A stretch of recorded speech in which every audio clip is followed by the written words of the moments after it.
Welcome to this week's episode of Lagnapod. I'm your host, Rob Holbert. Got a smaller staff here at the Rectangular Round Table this week. Who all's here? Scott Johnson. Brady Petrie. Kyle Hamrick. Tommy Hick. All right. We're here. I know, Kyle, you've been working pretty heavily on this shooting at the Sanger. That was a real crazy one for the other night when you're sitting here Sunday and find out that there was a shooting inside the Sanger Theater, and then on top of that, to find out that it was at a children's dance recital was even more head-scratching. But what is the latest at this point with what's happened there? What do we know? Marcus Sanders is charged with capital murder for shooting and killing Carl Williams III, who was, and they apparently got into a fight with each other in the seats of the Sanger. And these guys have some relationship with one another. Was that the case? Yes. Marcus Sanders is currently dating Carl Williams' ex-girlfriend. Okay. And that's kind of the connection between these two. So we're fighting over a here. woman, basically, is what we Not understand. exactly sure what they're fighting about, but they got into a pretty heated fight in the Sanger, and then Sanders pulled out a gun and shot Williams, who was right in front of him, and shot toward the stage too, while children were in the middle of their routine. And Williams's daughter saw the whole thing happen too. Wow. From the videos that we've all seen, just pandemonium blew up in the theater after this. And you said he's been charged with capital murder. So generally, capital murder is murder in the commission of another crime. But in this case, he's charged with capital murder because Williams's daughter saw the whole thing. Because it was done in front of children, right? In front of children. I did not know that was something. 14. I didn't know that was an escalation that occurred. But but that is something. So it being capital murder, he could face the death penalty. He could, or at least spend the rest of his life in prison. But at this point, also his attorney is claiming self-defense, right? That's right. He's saying that Marcus and his girlfriend were already seated at the Sanger when Williams showed up, sat right down in front of them, turned around and started a fight, started an argument. Chase Dearman, the defense lawyer, said that there was a no contact order between Williams and Sanders, and that Williams had fought him previously at a Mardi Gras function. So there's some history there. There's definitely some history. Did he explain why his client brought a gun to I asked him that, a dance recital? And he would not say. Yeah. He would not say why he brought a gun to the dance recital. But this has also sparked a whole thing with the mayor saying, and with Chase Dearman saying, why are the laws in this state such that anybody can carry a gun on their person at any time? Yeah. And it's also sparked some conversations about why the metal detectors at the Sanger were not in use for this dance. Yeah, the mags were not on, right? So they were allowed to walk in without being wanded or going through the metal detector of any sort. Right. And which enabled him to carry his gun in without detection.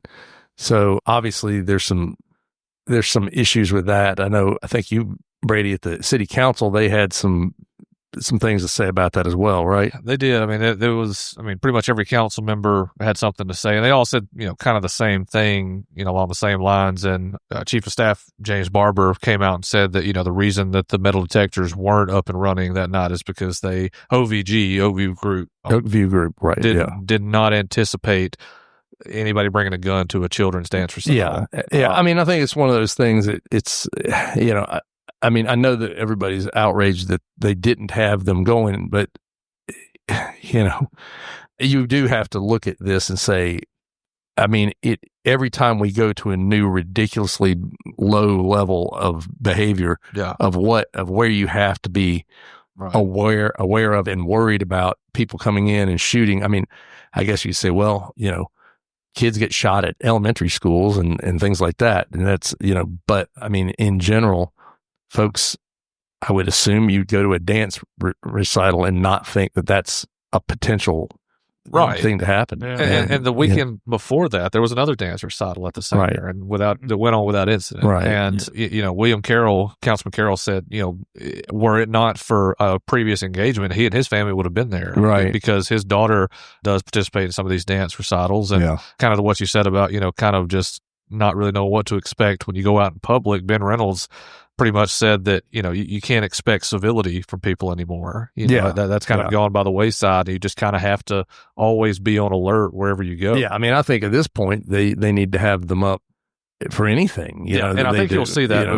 I can't imagine that there's any event that shouldn't have that. I mean, it's certainly when we have the nappies, you've got to go through the magnetometers and all that stuff. Yeah. So, but.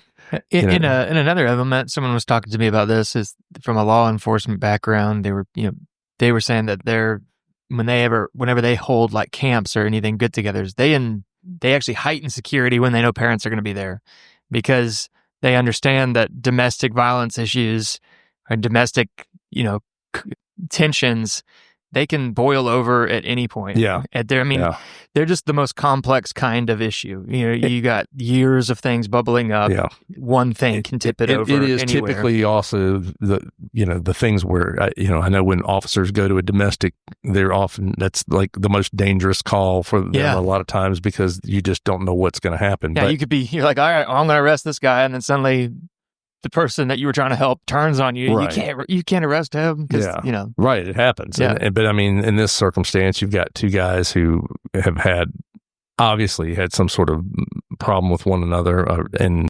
I don't know what kind of circumstance it was where the shooter felt that he was in a life-threatening circumstance, but I guess he claimed that he was being punched. Yeah, that's what they wrote on court documents, was that Sanders was punched and then he shot Williams. So I have seen, I won't say where I've seen it, but I've seen a video of the actual shooting that happened. And from what I can tell, I mean, it looks like one of them, whoever was, I guess it was Williams, that was by the stage that ran towards the other guy, maybe. That was Williams, the one that was shot? Yeah, he was shot because they were in their seats. Right. Turned to face. Yeah, I mean, you can tell there was a scuffle, and then Williams, I believe, lunges at the other guy, and then that's when you see the shots fired. Yeah. I mean, Good Lord. it's very gut-wrenching to watch something like this. Yeah, it's pretty horrible. I mean, we've seen videos, obviously, people who are just, terrified and praying, and you see people doing, somebody doing chest compressions on Williams and trying to save his life. It's just an unbelievable circumstance. I mean, to think that, I go to all sorts of cheer competitions with my stepdaughter, and that's not something you think about happening. Right. But I mean, if you've ever been to little league games and things like that, you see parents lose their minds over things there, and it's not outside the realm of possibilities that something like this can happen almost anywhere. It's interesting, and I didn't really think about it till just now, but I mean, the day before, my wife and I went to a dance recital for a kid that we know just to watch him, and we didn't have to go. That was at the University of South Alabama. We didn't have to go through security there either. And, it's just, kind of looking back on it, it's just like, man, I guess we should have security everywhere. I mean, it really is something these days too, and I think the other part about it is just that people are willing to shoot in a circumstance where there are hundreds of other people around, children there, grandparents, parents watching their kids. And on top of all of that, there's going to be hundreds of witnesses who see you do it. There's some part is not clicking where, you're in a fight with somebody, you're in a fist fight with somebody, and you think, I need to shoot this guy. Yeah. Maybe you have a strange view of what, of your self-defense rights. I don't know, I mean, I think, I don't know that really is going to to hold water if you say, I got in a fist fight with a guy and he punched me, so I shot him and killed him. Right. That's a tough one. It is. I mean, and the main focus has been, well, how do we prevent this from happening in the future? And I mean, I do, it's easy to be the Monday morning quarterback and just be, should have had metal detectors, things like that. Right. But, I mean, like you said, somebody who brings a gun into this crowded of a venue, right. You even if they didn't have an intention to use it or they thought they might use it, you know what the outcome is going to be if you use it. You're not getting away from that. And I mean, I don't know how you go about deterring people from believing that they have to carry a gun into places like that. They have to use a gun to none of us know why he carried it in. I mean, maybe he's going to say, hey, I had it in the car and I didn't want to leave it in the car because I was afraid the car would get broken into, whatever. But he did bring it in and he did use it pretty quickly in a circumstance where I think most of the time, if there wasn't a gun present, nobody would have gotten killed. Right. He probably would have had them pulled off of each other by hundreds of other people around. There's lots of folks around. It's very unlikely that it's a circumstance where somebody would be in actual imminent danger of death. Exactly. Being punched in the face or being punched in some capacity versus being afraid of dying, or those are two entirely different things, I think. Yeah. But I don't think it's. I've really kind of been frustrated. I don't think it's helpful to try and blame the concealed carry law on this. I don't conceal carry. I'm not vetted into all that stuff, but like, it's just passing the buck. It's like we had concealed carry during the Lad Peoples shooting a couple years ago. It didn't do anything. I think people oversell that law. The law is useless. Like I think that was the whole point. It's useless. It doesn't stop anything. Well, the thing we don't even know yet, Scott, too, is that whether this was a legal weapon. We don't know. We don't know who, how the guy had the weapon. He didn't have a criminal background. He was not somebody who had a criminal background. So it may very well be a legal weapon, but we don't know that yet. But I mean, the point it starts with is somebody deciding, I'm going to a dance recital and I'm bringing a pistol with me. Yeah. So, at that point, does somebody who has, do the concealed carry laws really, if somebody's willing to do things like that, I don't know that they're going to pay attention to the law in any regard. It was illegal for him to bring it in there. Yeah. So it is illegal for him to do. The Lad Peoples, he was underage. Yeah. You can't have a weapon. He still had a weapon. He Right. had a weapon in his car. Sure. You can't have that. You have to have concealed carry to have a pistol in your car. Anyway, and then he brought it into, just multiple layers. It's just, Right. The law's broken 8 times, and so it did nothing. Concealed carry did nothing. I really don't. The real problem is the prevalence of firearms in the United States, and people can balk at that and they can cry because they think that that's how our country's put together, is by guns. But that's the issue. I think people have an understanding and a right to bear arms. I get that. Sure. But by the same token, I think in a circumstance like this, someone might say, oh, well, a law-abiding citizen who has ample training and all those kinds of things could have stopped this. No, you can't. And on top of that, would it be advisable to start shooting in a crowd, even if you are a marksman? Exactly. It wouldn't be advisable to pull your gun out. So, it's just, these are, like the Sage Park shooting where bullets were fired into the crowd there. This, again, downtown at Mardi Gras a couple of years ago, it's been a circumstance where people are just getting into things. They're fighting with each other. They have a beef with one another about something or another, but it's just to the point now, we don't care if anybody else is around, who's around, how many people are around, what's happening. If there's a dance recital going on, who cares? I'm going to shoot, we're going to get in a fist fight, and I'm going to shoot this guy. It's even, the decision making, I feel like my life is in danger. There's no thought process of, I'm pulling this gun out and I'm going to start shooting, and there's children sitting right over there and there's people around me. Crazy. My life is more important than that, I guess. Anyway, it really is. It's a terrible circumstance. Where is this going at this point, Kyle? What's left to go on? Obviously this trial. This morning, Sanders pleaded not guilty to this, and there will be a preliminary hearing on the 18th, which is not next week, but the week after, Right. where I believe that the prosecutors will go into more detail on what exactly they were fighting about and the legality of the weapon and stuff. And I believe they're going to attempt to get Anaya's law enacted where he will not get bond, right? They planned that, but since they charged him with capital murder, they don't need to do an Anaya's law hearing now. Yeah. And the Judge York, ruled this morning to hold him on no bond. No bond. Okay. So, all right. He's in jail for right now. We'll keep following it. Well, we're going to take a quick break. We will come back and talk with Tommy Hicks about some sports.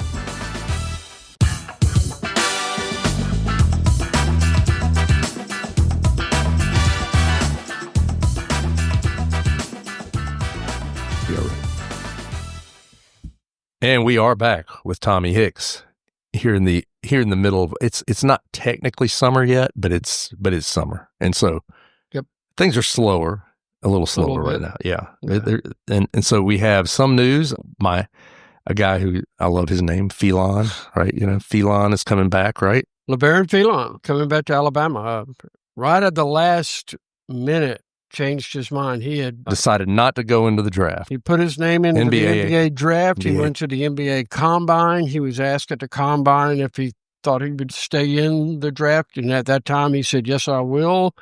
And then the deadline last week on Wednesday came, and 27 minutes before the 27 minutes before the deadline hit, he changed his mind. Do you have any idea why he changed his mind? I would imagine that his NIL possibilities improved. Oh, yeah. I would guess yes. Mainly because the Alabama Collective made the announcement, was one of the groups making the announcement that he was returning.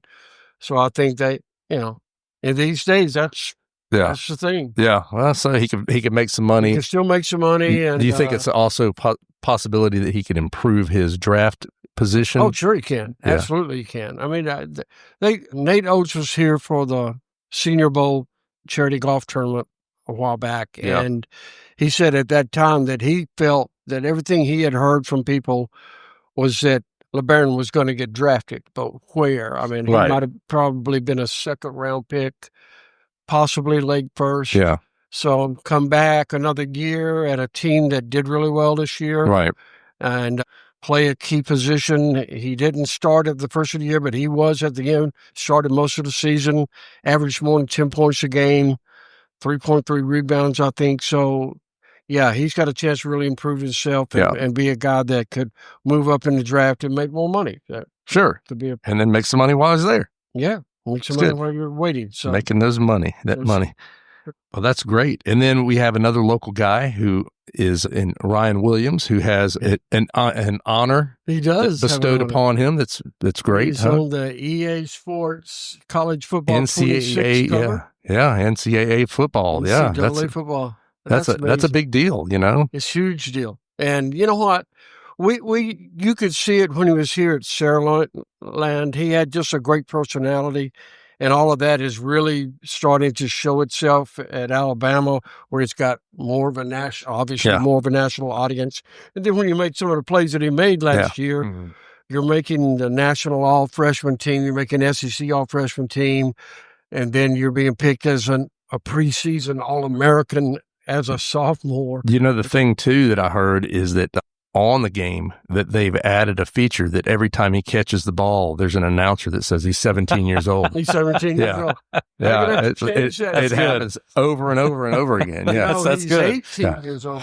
Well, it's still, They're going to have to go to that. Is this the first year that football game is back, or was it last year? I know it went away for a long time. Yeah. And I think a lot of all that stuff surrounding NIL, and likenesses, et cetera, and what they might have to pay had taken some toll on that. But that was a very popular game for a long time. Yeah, and it's gained popularity again because of all the things they've been able to add Yeah. Somebody over here would know about that. They don't- You they- played, Brady? I'll say this: I've already pre-ordered the 2026 game, so as soon as that releases, it is on my PlayStation, ready to go. Being on the cover of that does not carry any sort of negative, like being on the cover of Madden, right? You don't. No, there's no NCAA football there's curse. Yeah, okay. There's no slump that comes with that. Yeah, I mean, as soon as you get on the Madden cover, the end of your career is right there. Well, yeah, I figure you're hoping that there's a little bit of a Madden curse for Saquon, who's on the cover of Madden this year. You know, yeah, being I a am. Cowboys Yeah, fan. I am. Yeah, I am actually. Yeah, anyway. But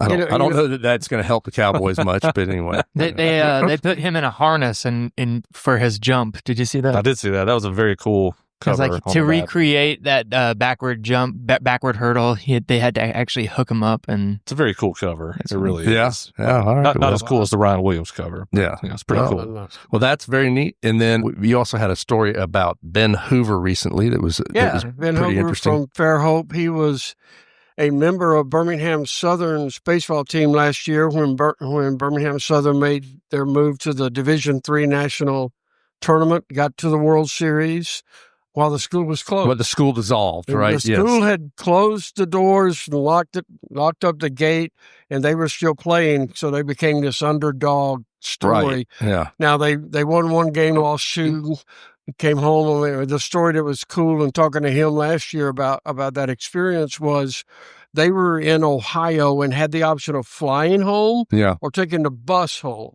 And they chose to take the bus home so that they could all hang out together and tell stories and do all this If they stuff. could only have won the whole thing, there was a movie right there. Oh, There was a movie. Well, actually, you say that. But there may be a movie anyway. And I talked to him. There is a documentary on that team, and it's coming out in August. It's going to be first released at the Birmingham Film Festival. All right. Very cool. And they're hoping that like Netflix or somebody will pick it up. But he signed he was able to sign with Belhaven. He had one more year of eligibility and one more year of school left. So he signed with Belhaven. And it was a very young team, a team that hadn't done well the last 2 or 3 seasons. They had a new coach, brought in a lot of freshmen. Cinderella team, Cinderella story. Yep. Yeah. So one of the main reasons they wanted Ben on the team was to have somebody with experience who could help the young guys. And so he kind of filled that role this year. He didn't play as much this season as he did the previous, but he enjoyed it nonetheless. Ends up, they make it to the Super Regionals, which is a step just before World Series. And he said, we stayed in the same hotel, played the same team, and played on the same field as he had the year before, which for him was kind of okay, we've done the full It's a little circle. deja vu for him. Yeah, a little deja vu. All right. So, well, very cool. Pretty cool story. Yeah, it definitely was. Well, thank you, Tommy. We're going to take a quick break, folks. We'll come right back.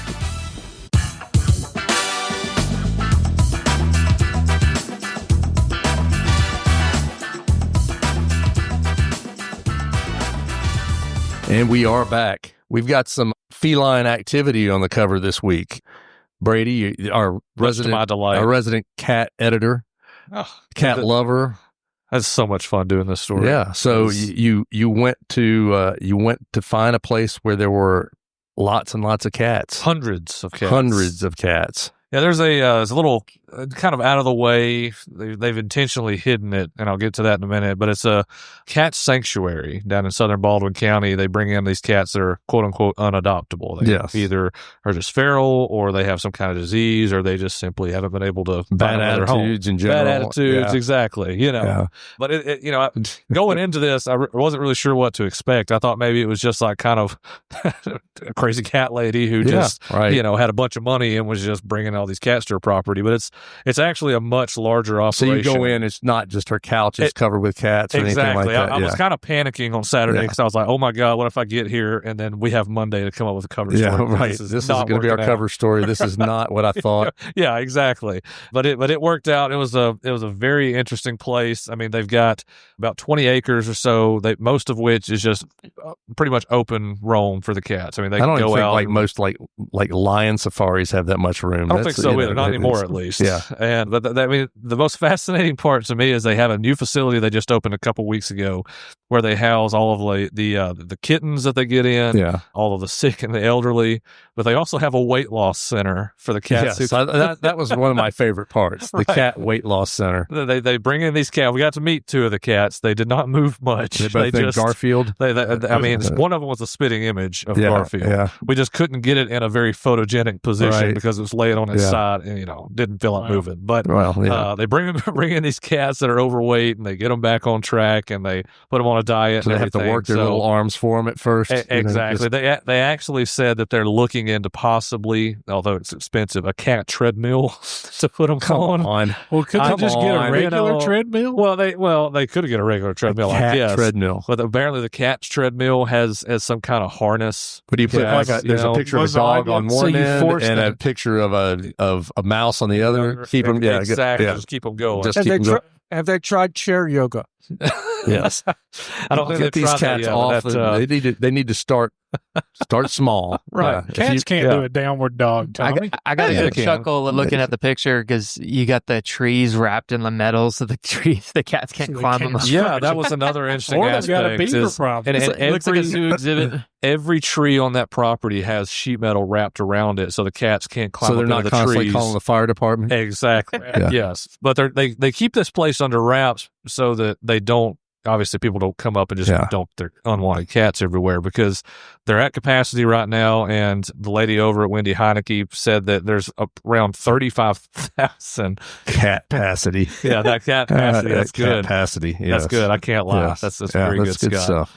But it's trying very to work cool. out every tread-worn cat joke we can. I went with perfect home on the cover. That was good. I will admit that I cycled through about 6 or 7. I'm sure you had plenty of them. I did. But it was a very cool facility, a very cool time. And I mean, they're doing a lot of really good work there, and definitely check it out. Especially for it's cat amazing lovers. that they're able to handle that, and it's come together rapidly. It has just over the past 3 years. Yeah, and it's all volunteer based. Nobody's getting paid for this. This is just everybody. And the woman on the cover that's kind of in charge of it now, I mean, she's there every single day of the week, most of the time starting at 6:30, and most days she said she doesn't leave until it's dark out. So I mean, she's there all the time. She knows all the cats by name. I mean, she's the perfect person. She knows to like lead 200 cats by name. Yeah, which that's amazing. That's wild to me. I don't think I could do that. They're all named Felix. Now, you couldn't. You wouldn't be able to check her anyway. You couldn't fact check her on that one. She could have just been making them up. She that's Mr. Jingles over there. She could have been. I mean, hey, she sold me. Though. I was like, wow, this lady absolutely knows every single one of these cats. This cat,